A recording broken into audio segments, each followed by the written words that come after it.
Hi all, thank you for joining us for the Game Development Crisis Conference.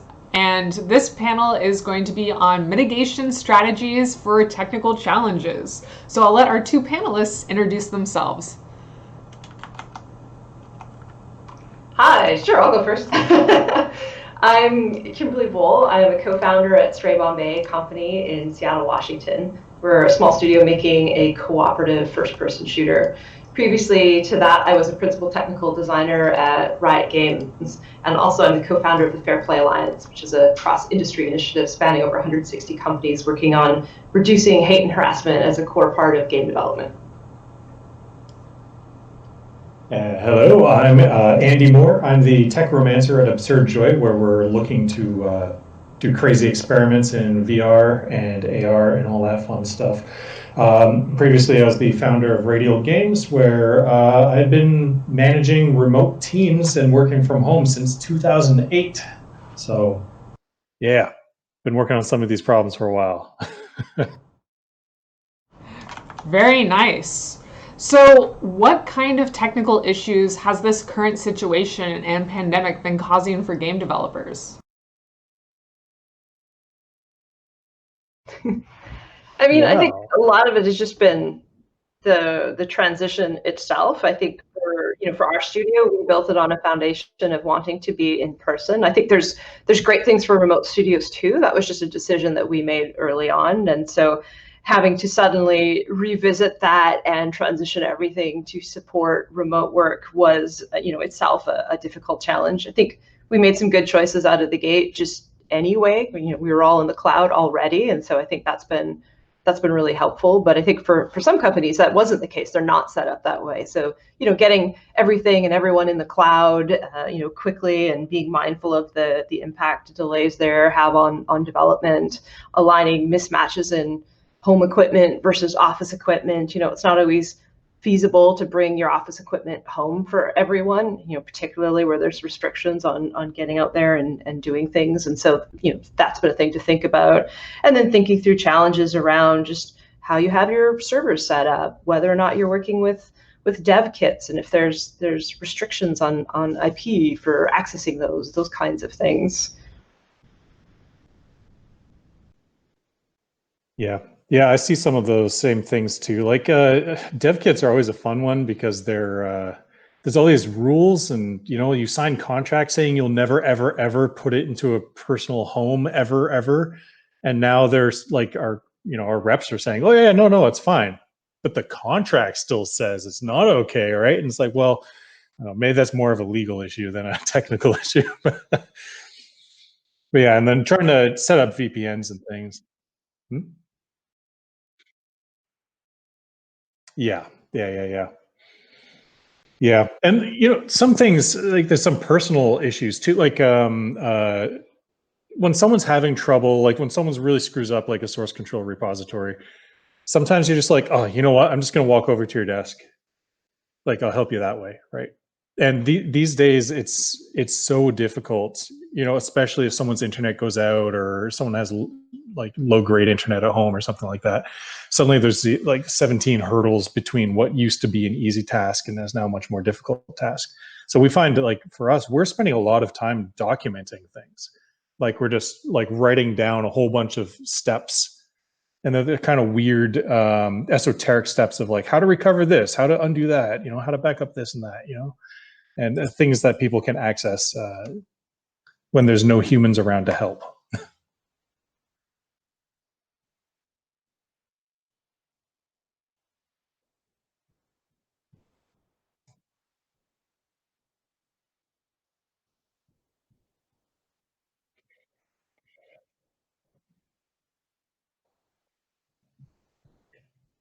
I think there's a lot more situations, less so for me. I expect way more so for Kim. But like our studios were distributed anyway, so a lot of these things were kind of documented already. But in previous times, I mean, if something goes wrong, like sometimes we had people, pop down to the library to do, to get quick internet access there to download a key file, or, like be able to pop into an office or do an on-site visit when we need to, or get together as a team, right? So now there's a whole bunch of those backup plans have kind of been not taken away, but there's a potential that they're not there anymore. So trying to build up extra layers of safety nets that are no longer available.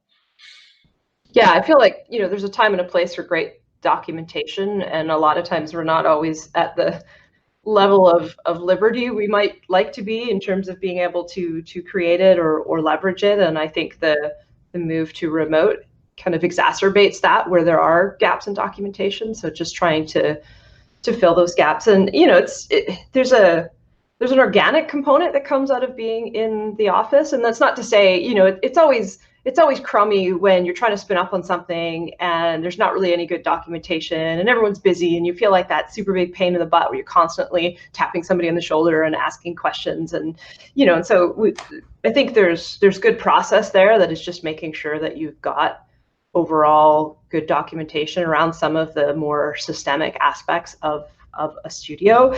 But I think that stuff goes out of date super fast, and it's really difficult just when you're maybe struggling. You might have great, or think you have great documentation, and you're just struggling to interpret something, and you don't have that opportunity to look to the person to your left and ask them a question, or even that opportunity to connect and continue to build the relationships that you build when you're working in the same place together. So like there's just like big messy ball of wax around how this sort of the mechanics of interactions have shifted day to day around things that might seem like they translate one-to-one to a remote setting. It's just, slightly different documentation, and we'll just throw things in the cloud. But I think there's just a lot of complicating factors around that.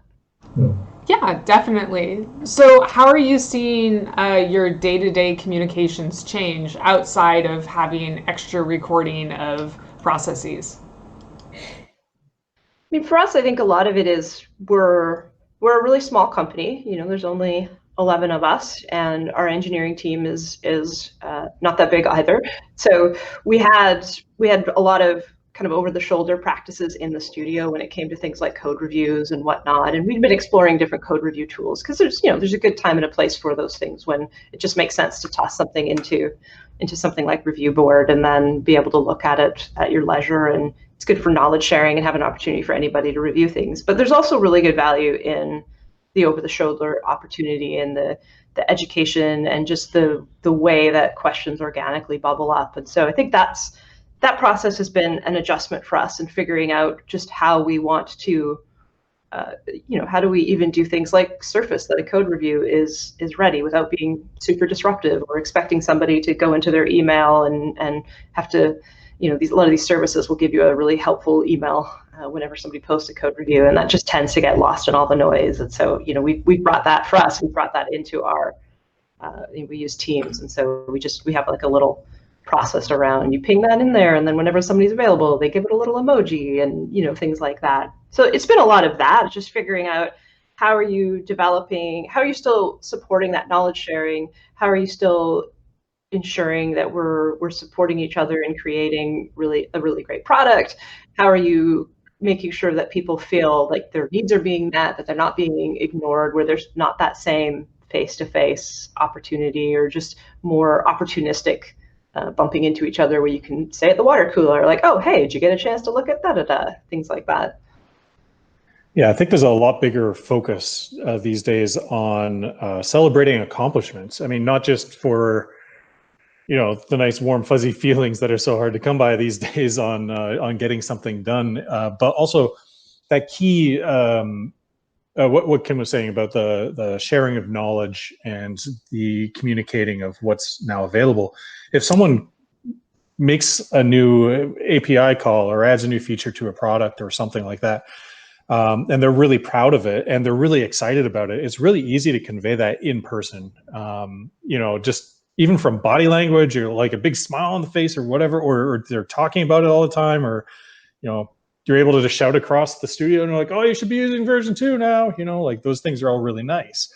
But these days, like we're so inclined to just type a bullet point and just really dryly be like, oh, I added feature X, Y, Z. And then that doesn't get communicated to anyone. And even if you write up, like a few paragraphs, like, hey, I did this, everyone should be using this, and you post it to Slack or whatever, even though people ostensibly read it, they don't get it. Like, they don't internalize that there's a new feature available, or that there's a new bug that's been introduced or fixed or whatever. So just taking the time to make sure that everyone truly understands how your project is changing and how all the inputs and outputs are changing along with that. Yeah, and I think there's an information overload, or at least an information sameness when everything's coming in, for example, via Slack, or just some sort of digital text communication. I think it's unreasonable to expect everyone to just read that and fully digest it. Like, when we're normally sharing things, as Andy says, there's an opportunity to have an exchange around it, and maybe a little demo, and maybe a little conversation that surrounds it afterward. Like, there's more stuff and more opportunity for things to be absorbed and ask questions. And when something just gets reduced down to a couple lines of text, it can be really hard to even form your thoughts, or even realize whether or not you fully grokked what was there, and as the person posting that, know whether the team fully grokked was there. So I think there's a lot more avenues for misunderstanding and miscommunication that, if you're not used to working that way and intentionally sussing those out, I think can be really problematic. Yeah. I think we found posting like 3-second GIFs of like the before and after of a bug fix is it's the fastest way to transmit information. And engineers, they like to be like, I changed X to 17, and just assumes everyone's going to understand what that means, right? But if they're in an office place and at a water cooler and chatting to someone that's not an engineer, like they would actually take the time to explain out, like, in layman's terms, right? But that opportunity has been removed. Mm-hmm. Yeah, definitely. I think the GIFs idea is really wonderful, not only for communicating bugs, but I guess I know that with my friends, I use GIFs a lot to express something that an emoji doesn't quite cover.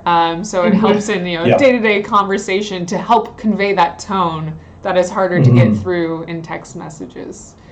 So yeah, and I think one of the other really hard things too is it's really easy to bog down communication channels, whether it's video meetings or text chat or whatnot, because in text chat, a conversation suddenly is literally filling a ton of screen real estate, and now you've got to scroll through if you didn't happen to be there in the moment, and you're trying to read something that really is nothing more than an interwoven conversation, which is not a very good transfer mechanism for information. So I think that's super problematic, and people that have something that they want to say to the group that maybe intersects with the people that are in that channel now suddenly don't want to communicate it, or they take a risk and they communicate it, but it gets lost in the noise. So I think there's information transfer is a really, really big problem.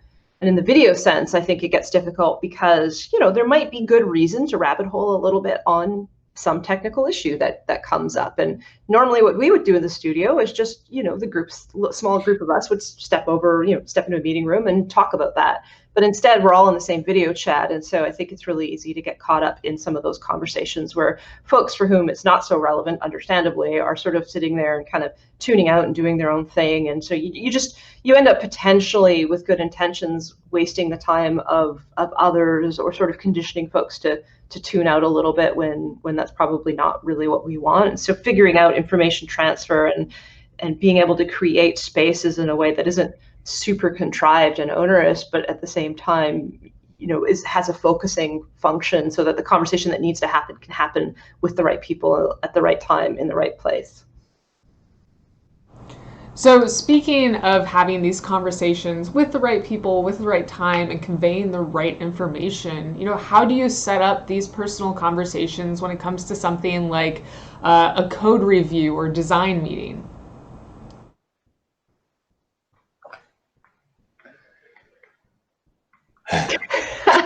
You look like you're breathing. See, so there's one of the technical challenges. Like, Andy looks like he's breathing. Should I say something?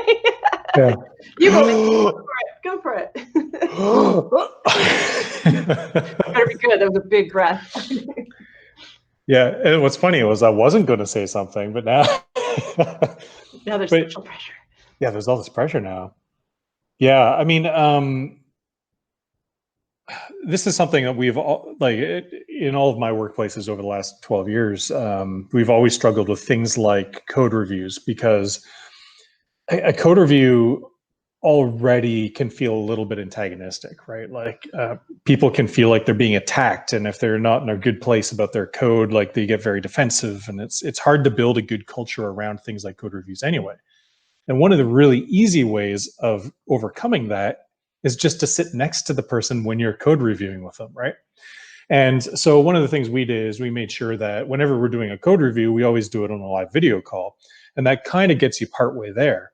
But if you're not used to that, or if you have a meeting or if you have a typical day these days is you have back-to-back video call meetings all day long, and you just want a break. So you turn off your camera and you just knock out a few code reviews. Like now you're back into that negative territory or potentially negative territory. So just making sure you set up, I guess this is going back to the clear lines of communication again. Like we just need to take the time to do it correctly. Yeah, I'd plus one all of that. I think one other thing I would add would be understanding in the context of code reviews, what's the goal?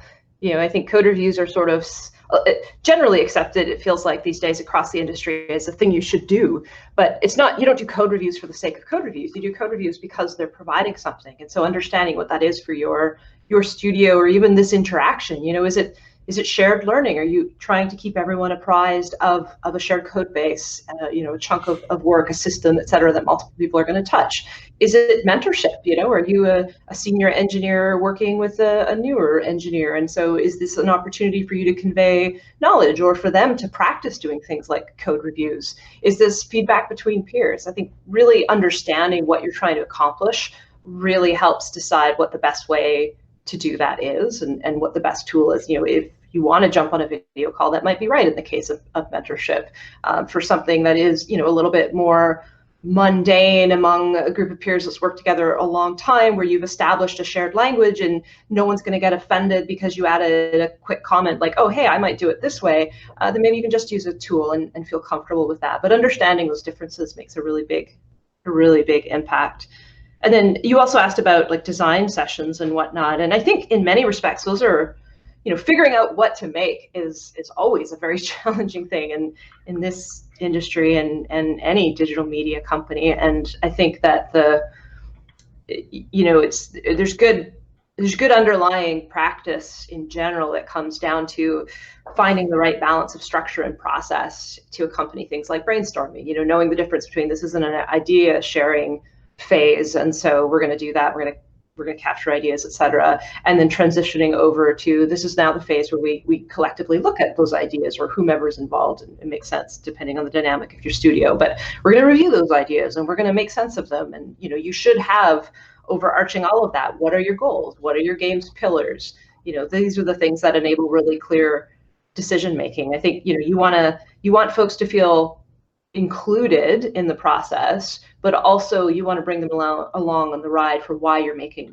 those decisions. And I think if you do that, people don't necessarily want to be there for every single step of the way, but they want to know they have a chance to voice things that they're concerned about, and that those are going to be respected, and that they understand at least holistically what's going into the decisions that are being made, and that those decisions will be shared back with them. And I think that's just true across the board. It just gets harder when it's digital. You know, you've got to think about digital tools to do that, like stickies, or how you structure your calls, or, you know, setting up breakout rooms, etc.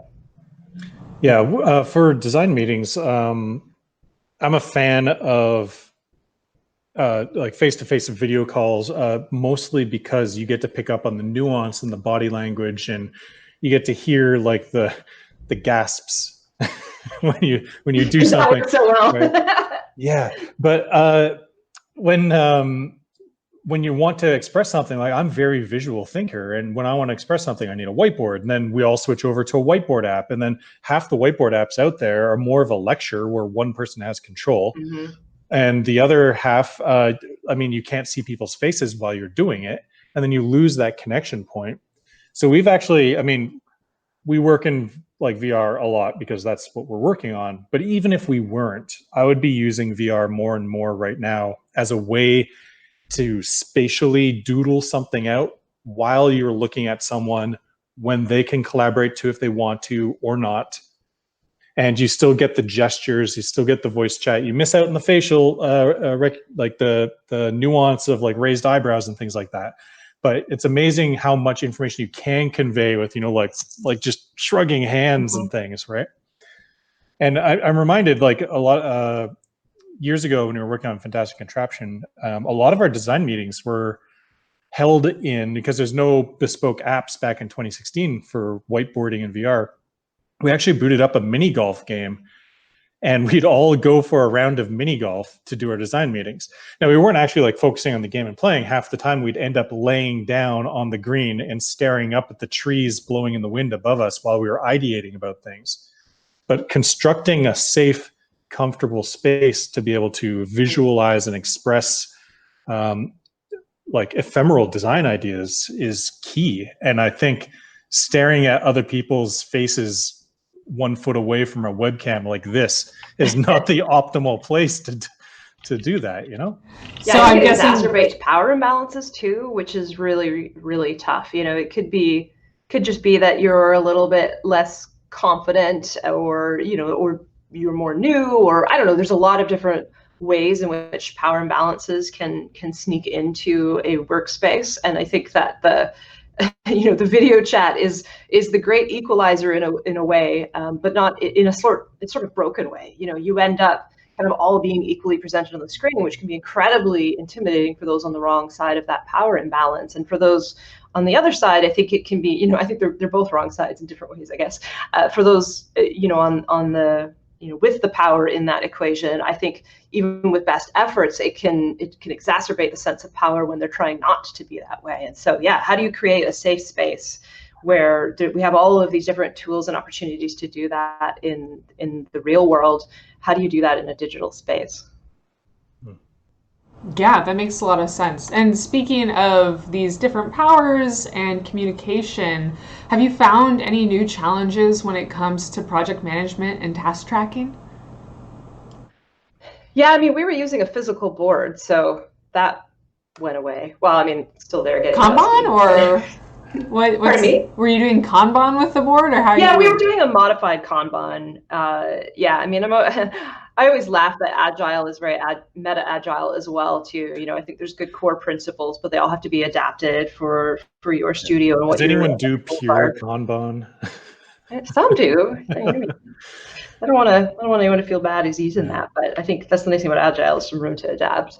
But yeah, we were using a modified Kanban, and had a physical board that we used, that we gathered around every day. And so figuring out how to transition that to digital. I mean, on one hand, it's sort of obvious, like, oh, I will just use Jira now. Okay, move everything into Jira. But I think, for a lot of the things we've been talking about, that physicality, there was a reason we were doing a physical board. It's not just because we really loved sticky notes and, and wasting paper. It was because that physicality is,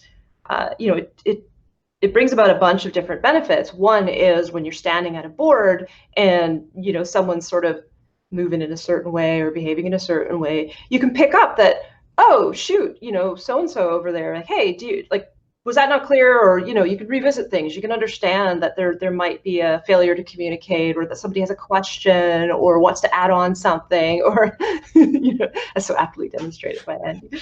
So I think you lose those channels when you move to a digital board. And then I think there is something nice about, like, being able to physically move over or something. And a lot of the tools still, I think, capture some of that. But what often I find they don't capture, sometimes under a big studio, a physical board is just never going to work. So, I understand that there are limitations to this approach, but I've used a lot of different project management software tools over the years from companies, big and small. And I think that holistic bird's eye view is one thing that they don't tend to capture really well. I think, you get that sort of, I recognize everybody's handwriting. And when I look at the overall board, I know that that's Andy's ticket moving along over there, and that's Kim's ticket down there, and, all of these different things. And so a lot of those things actually end up greasing the wheels of your product management. And so there's a tax that you're adding, or a series of small taxes that can add up quite a bit.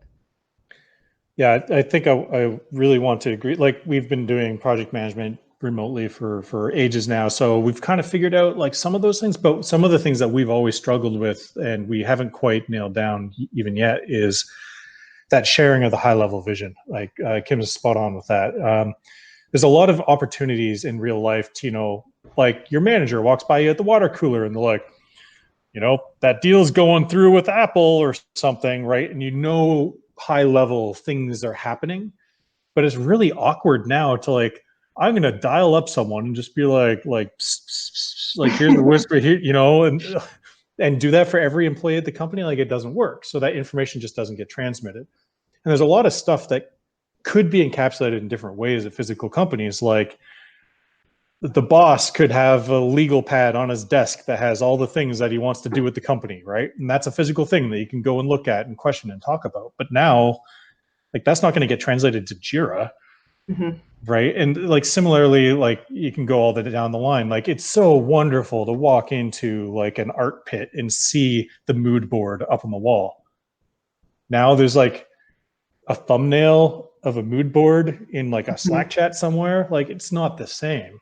Having omnipresent things like printing out on posters like your core values or something, right? Like that's a common thing. Or having like Kim was saying, like a physical ticket wall that's always there and visible in the office. At any point when you're just thinking about something, you just glance up at that and take inspiration from it or remember to update it or whatever. Now you have to specifically go looking for all of those same image files, and that barrier just makes it not happen. So trying to figure out how to lay out those things so that you bump into them in digital life is tricky. How many apps do we have open at any one moment now? I mean, you know, we always joke about having too many tabs, but it's like everything, there's an app for that. There's, you know, even between all the different things that I'm doing, you know, using Google Hangouts or Meet or Teams or Zoom or Blue Jeans or, you know, it's just, it's a lot to process and find some good practices around, and things get missed, and you gradually build up resistance to not even wanting to do things. You know, I wouldn't blame anyone that sort of is like, oh God, I have to update my stuff in Jira. Like I think everyone can respect that there's value in knowing what's going on and finding good ways to communicate that to the team. But it's pretty difficult and pretty easy to end up misaligned on what it is that you're building, because you lose all of that information. So speaking of images and information, getting more into the technical needs, you know, what are the challenges that you've seen like for content creators? Because clearly it's very different being an audio creator who has your work computer there versus one who's trying to VPN in, or an artist who's not used to having to build the game to actually look at their files, because everything else is usually set up in the studio. Yeah, that's definitely been really tricky. You know, the over the shoulder version again is really awesome for that. Somebody's having trouble, like just, oh hey Kim, can you come give me a hand, whatever. And so that's great. Now it's, you know, everything becomes a meeting, even if it's just a casual, you ping somebody, let's jump on vid call. It feels more like a meeting, and I think it adds resistance, and I think some people feel like they're being even, you know, they're adding even more pressure to the team, or that it's even more taxing. And sometimes the problems are just honestly harder to solve. You know, like we recently did an upgrade for our game engine, and you know, we planned as carefully as we could, and it's just had a whack of knock-on effects that would be a lot easier to chew through if we were all together in the same space. But it's been a mix of, you know, somebody's on a vid call with somebody else trying to debug something, two other people on a vid call somewhere else trying to debug something. Then we're trying to jump back into shared channels and catch up on the output of that. And sometimes those overlap. Sometimes, you know, things were discovered that don't get communicated because, you know, it's really hard to sort of capture all of that. Whereas like Andy said, you could just be like, oh shit, just totally noticed blah, blah, blah, and call that out in a group setting. And so I think that's finding that process, making sure everybody knows it's totally okay to ask for help and ping one another, and then trying to find good connection points to come back and share that knowledge has been really helpful. But it's been rocky. It's been really difficult to do. Yeah, from my point of view, because we've been trying to set everyone up to work from home right from the start for our whole time, we've put all of our resources into making sure people are, you know, paid enough to have a living room big enough to have a VR setup, or making sure they have the right video cards or hardware or whatever. We do a lot of front loading on the hardware end of things. And it feels like in these times, it feels like a lot of people are just like sent home and hope like good luck, like just work from home and figure it out, you know? We got to make sure that we're actually checking in with people and saying, you know, like, do you have the gear you need? Like, does your audio fella need like 3 new pianos for his bedroom? Like, I don't know. I don't know how audio works. Or do we need to, you know, send someone into the office to like pack up all those like Cintiqs and send them out to the artist, or, you know, things like that. Like, there's all these physical constraint limitations. And then, I mean, this kind of ties back into like creatives and contractors and things like that. Like, how do you get them feeling like they're part of the team? Like, it can almost feel like, you know, like I know some offices, they have like the audio department and like it's its own area and no one else goes there, right? It's just for the audio people, and it already feels pretty separated. But now in the digital space, how do you not just meet that bar, but hopefully exceed it, you know? Yeah, they're not even coming out for lunch when you're virtual, right? Yeah, exactly.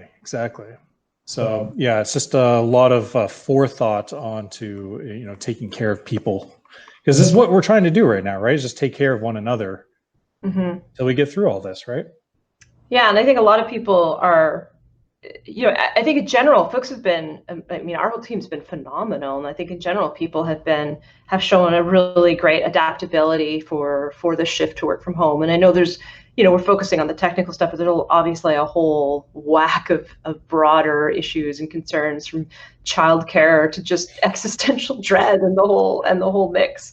But I think that, you know, with that comes people wanting to be more independent and support the team. And sometimes that can be great, and other times that can be really challenging too, because, you know, someone might have a question about version control that they would have asked in the studio but won't ask now. Like, they'll just soldier forward and try to figure it out, and, you know, and then suddenly you're in a not so good Git state, for instance, and you know, and then that could be something that now takes many hours to tease apart and things like that. So, you know, it's like weird little knock-ons that I think bubble up because of this. What can be, you know, I think, like, to your point, Andy, I think your studio is set up really well for that. I think for us, it's much more unnatural, and so there's a lot more gotchas for us that we're learning the hard way and trying to figure out a path to avoid in the future, while keeping everybody feeling comfortable and secure and not like a burden, because they're certainly not. So speaking of version control, I know that that's a big challenge even for, you know, programmers starting out. For the less technically oriented in our audience, would you mind describing what version control is, and then talking about how you've been working with those who are less technical and making sure that they're understanding how to interact with version controls? Yeah, I mean, at its high level, version control is really just a mechanism for keeping track of software or file versions and managing their integration as people make changes. So, you know, everyone's working on their own local files, and then they're uploading those to a shared repository, and that shared repository is sort of the single source of truth. It's the most current version of the game. And, you know, the broad strokes of it are pretty straightforward in that sense. I mean, I think that high level overview is pretty straightforward if we want to make sure that we're keeping everything straight. But I think the hard part comes in is when you're doing those integrations. You know, a lot of things can go wrong or not be immediately intuitive, or, you know, you might have a few folks pushing a bunch of different changes that you're going to need to walk through really carefully and make sure they're woven together in the right way. And that's not always something that can be automated. And when it goes wrong, it can feel like everything has just blown up and you're afraid of losing your work. And so I think there's a lot of understandable intimidation around that. And, you know, for us, I think it's been really, really helpful to just be, first of all, never make anyone feel guilty for making any kind of errors or for any kind of misunderstanding that they might have around version control. I mean, we've all been there. We've all made mistakes. And I think certainly if you're not used to to working in that space day to day and having to disentangle those things, then I think you're certainly going to be super intimidated by it. Heck, I've had some hellishly thorny version control problems. So I think building trust and a safe space to ask questions is first and foremost. And then I think the thing that we found that works the best is jumping on a call and screen sharing and just getting a sense of what the person's trying to accomplish and where they're at, and then walking them through and trying to, take the mindset of it's always great to ask questions, but also even better if we can help you feel more comfortable with it. So teaching people to fish as we go. Yeah, I'll just plus one everything Kim said. I mean, I was mentioning documentation way back at the beginning of this talk, and one of the documents I've been writing a lot recently is how do you use version control, right? Like, because we have contractors or people that are new, and normally, like, just, I'll grab the file and I'll do it. But now we are having to teach to fish a whole lot more. And one of the ways I open almost all of my documents is the phrase, version control was made by a bunch of angry engineers.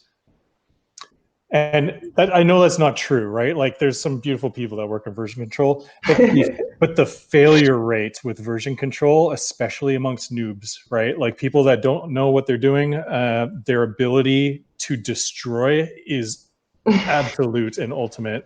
And that may be a feature of a very powerful tool, but it is also something that isn't their fault. Like, these software packages, like any of them, there's none that are good in terms of new user experience. So when someone's new, you can't treat them like, oh, you should know this, or Google it, or look it up. Because if you go onto, like, Stack Overflow or whatever, looking for an answer to a question about version control, the answers are always going to be some flavor of, you're doing it wrong. Why are you doing it that way? That's not like you're what's stupid. wrong with you? Yeah, what's wrong with you? Exactly. Why weren't you born with an intuitive understanding of this? And if you listen to the wrong one, you delete the whole database. So yeah.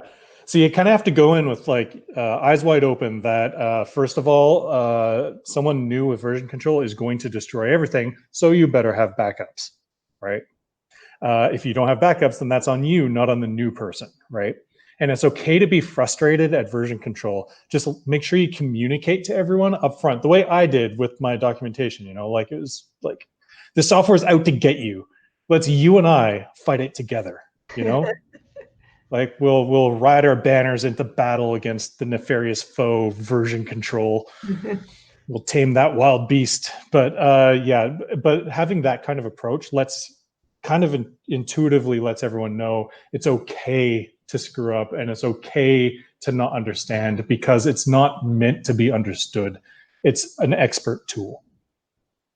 Yeah, and it does get better with time and exposure. It does. So, a lot of it is creating those first few steps and helping build bridges, and as people get more familiar with the software. But yeah, I think that's the biggest thing. It's just being welcoming and patient. And it is frustrating, and not just as a user. Like, it can be frustrating sometimes when you're trying to help someone and, like, oh gosh, you clicked that, okay, that's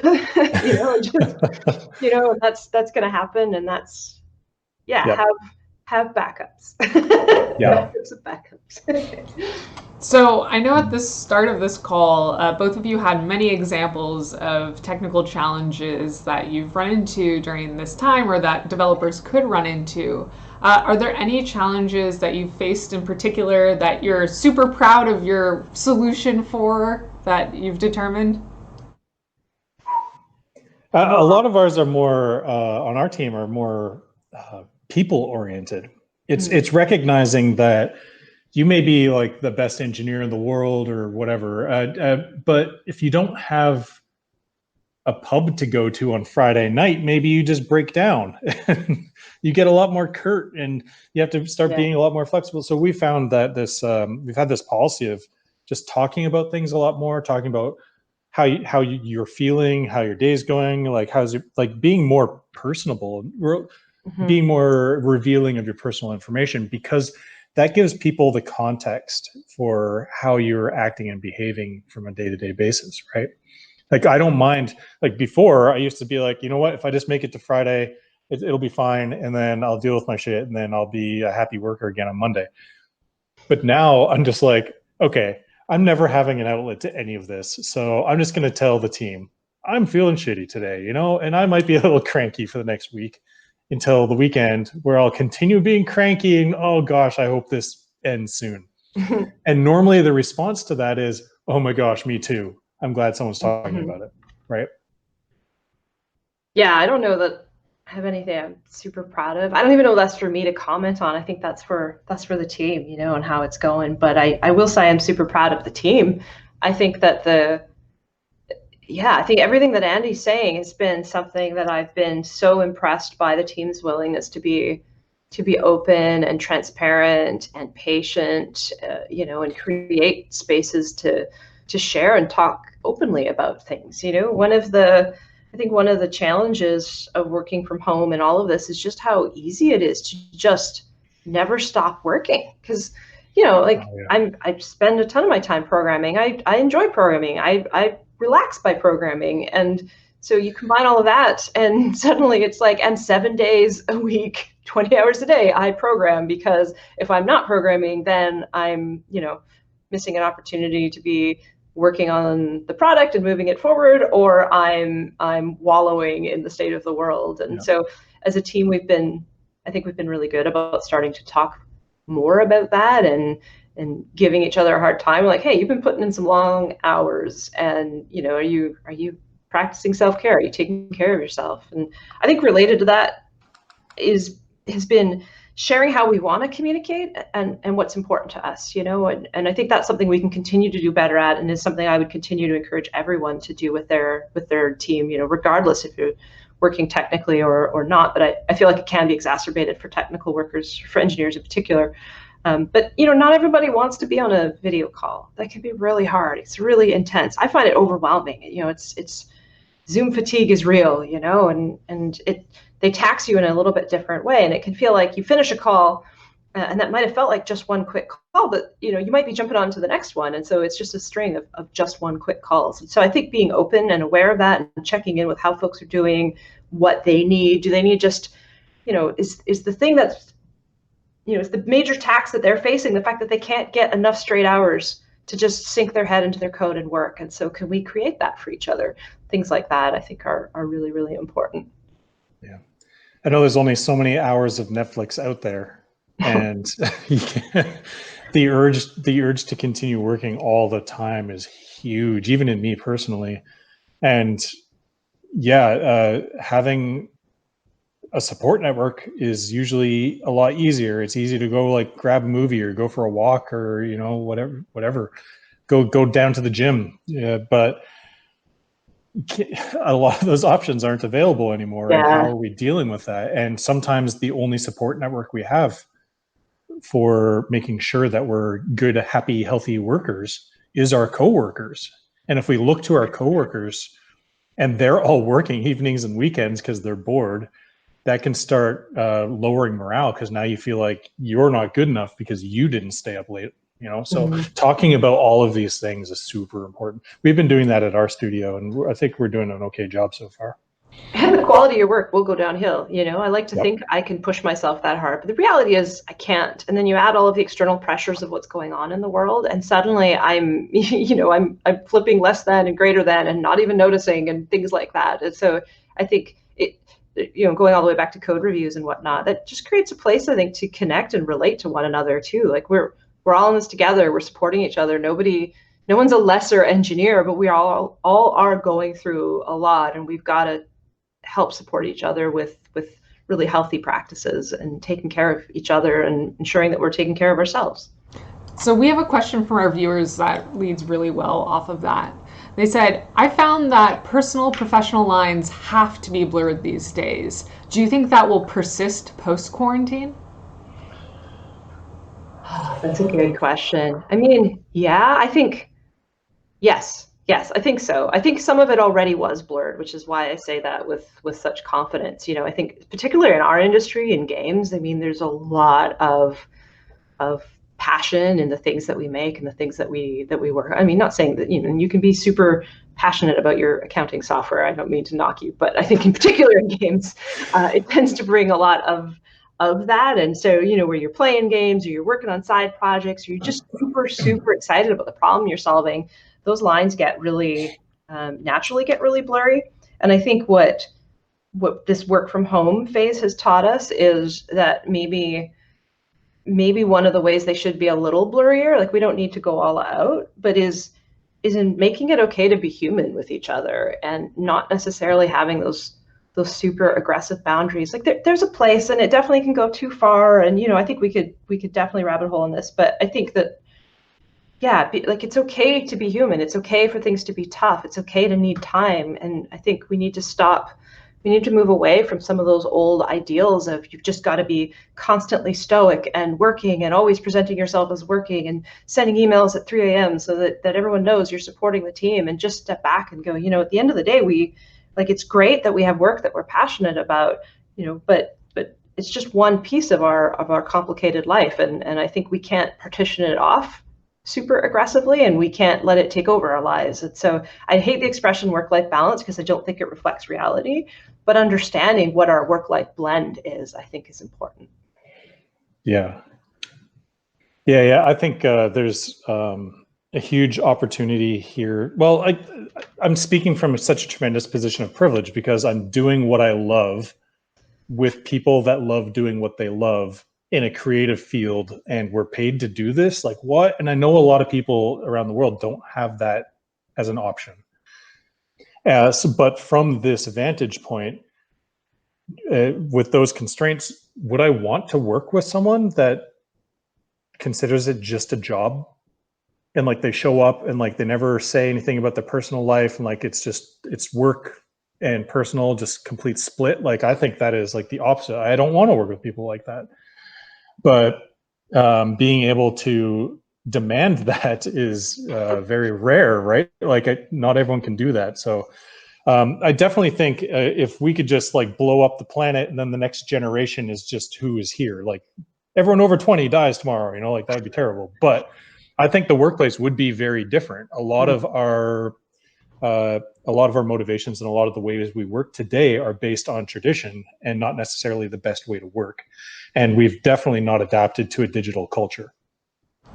Yeah, I think there's a greater sense of wanting to bring social responsibility and a human touch to the workplace than there's ever been before. And and it should, I think I echo everything Andy just said about a position of privilege. I mean, I'm incredibly grateful that I work in an industry that even can work from home right now, let alone have all of these other things, And so I think, I'm nothing but grateful. It's hard to, I want to take care to share the challenges because I think it's helpful for others to learn and appreciate that those exist. But it is also, I think, very, it's very special that we're able to do this.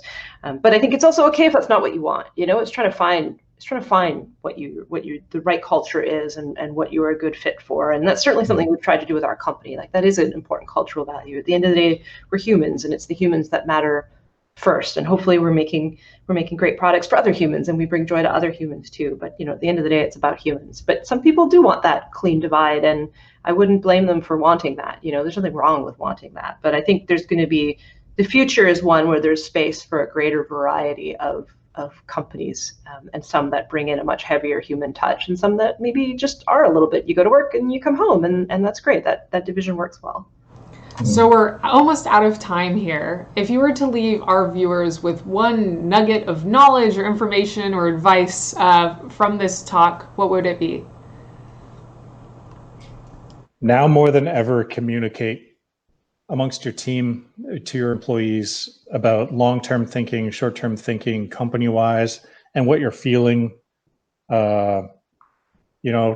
just about life in general.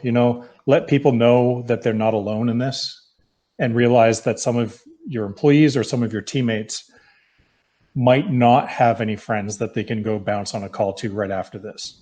Yeah, and create intentional space that allows those things to come up. Don't expect that somebody's going to, cross that barrier to set up a video call to tell you, hey, I'm struggling. It creates space to talk about it. If it's an anonymous board of digital stickies where everyone's sharing their feelings, if you're a leader, make that happen. Make that space for it. make the time to talk to your coworkers, or again, if you're a leader, to the folks that report to you, and just ask them how they're doing. Ask them how they're doing with video chat, or that, like, what taxes are they feeling? Are they finding it difficult to be on video chat? Are there things that they wish were true? And another question I've taken to asking that I think is a really interesting way to reflect on this is, when we go back to the office, what did you learn about yourself and how you work that you'd like to bring to the office? And I think that helps put things in perspective. Like, we're always asking it on the flip side, but now we've got this unique opportunity to learn from and from each other as well. Like, what did we learn as a studio that we want to take back to the workplace? Wonderful. Well, thank you both so much for your time. This was a really enlightening conversation. It was great to hear about both the tech tools and the empathy that you need in order to sustain successful development during these times. So, awesome. Thank you. Thank you, and thanks to our audience. I hope you guys stick around for our next talk.